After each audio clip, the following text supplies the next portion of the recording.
কথায় আছে, তিনি হলেন ভাগ্যবান যিনি সঠিক সময়ে সঠিক জায়গায় থাকেন, আর তিনি হলেন সফল ব্যক্তি যিনি সঠিক সময়ে সঠিক জায়গায় সঠিক কাজটা করে থাকেন। তো হ্যালো এভরিওয়ান, আশা করি সকলে ভালো আছো। তোমরা যারা বিএড করে বসে আছো, এখনো একটা পরীক্ষা দেওয়ার সুযোগ পাওনি, আজকের ভিডিওটি তোমাদের জন্য মোস্ট ইম্পর্ট্যান্ট। এই মুহূর্তে তোমাদের মধ্যে একটা প্রশ্ন দারুণভাবে দানা বেঁধেছে, সেটা হচ্ছে আগামী দিন যে পরীক্ষা হবে সেই পরীক্ষাতে নতুনরা বসতে পারবে কি পারবে না। তো আমি একদম সোজাসাপটা উত্তর তোমাদেরকে বলে দিচ্ছি যে এই প্রশ্নের উত্তর তোমরা খুঁজতে যেও না এই মুহূর্তে। মাত্র 10 থেকে 15 দিন বাদে তোমরা তোমাদের উত্তর পেয়ে যাবে। এতদিন তোমরা অপেক্ষা করে বসে আছো, আর 10 থেকে 15টা দিন তোমরা অবশ্যই ধৈর্য ধরে থাকতে পারবে।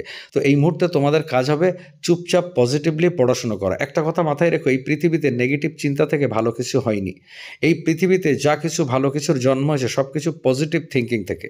তাই তোমরা যদি পজিটিভ চিন্তাভাবনা করতে পারো যে হ্যাঁ তোমরা বুঝতে পারছো, এবং তোমরা যদি ঠিকঠাকভাবে পড়াশোনাটা করতে পারো, তাহলে কিন্তু আগামীতে যে পরীক্ষা হবে সেই পরীক্ষাতে তোমরা যদি বসতে পারো, তাহলে কিন্তু তোমরা কম্পিটিশনে টিকে থাকতে পারবে। আচ্ছা, তোমরা পজিটিভলি একটা জিনিস ভাবো যে যারা চাকরি হারিয়েছে তাদের সাথে তোমাদেরকে যদি পরীক্ষা দিতে দেওয়া হয়, এবং তোমরা এটা বুঝতে পারছো যে মাননীয় মুখ্যমন্ত্রী এরকম একটা কথা বলেছিলেন যে যারা চাকরি হারিয়েছে তাদেরকে একটা অতিরিক্ত নম্বর দেওয়া হবে এক্সপিরিয়েন্সের ভিত্তিতে। আর যদি সেই ব্যাপারটা হয়, তাহলে তোমাদের জন্য কিন্তু কম্পিটিশন টাফ হতে যাচ্ছে। আর কম্পিটিশন যদি টাফ হয় আর সেখানে যদি তোমাদেরকে টিকে থাকতে হয়, তাহলে কিন্তু তোমাদেরকে ভালো পরীক্ষা দিতে হবে। আর ভালো পরীক্ষা দেওয়ার তো একটাই সূত্র, anyhow any situation syllabus complete করা। আর সিলেবাস কমপ্লিট করতে গেলে এই সময়টুকু তোমাদেরকে পড়াশুনোর মধ্যে রাখতে হবে।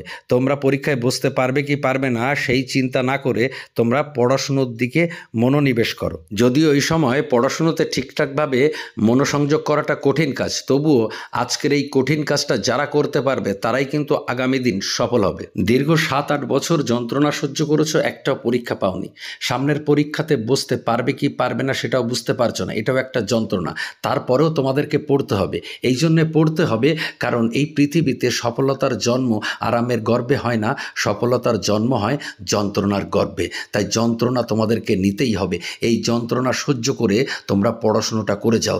যদি ঠিকঠাকভাবে পড়াশুনোটা করতে পারো, সিলেবাস যদি কমপ্লিট করতে পারো, আর পজিটিভলি যদি তোমাদের পরীক্ষায় বসার সুযোগ দেয়, তাহলে 100% গ্যারান্টি আছে আগামী দিন তোমাদের জন্য ভালো কিছু অপেক্ষা করছে। মনে রেখো, positive attitude is the ladder of success.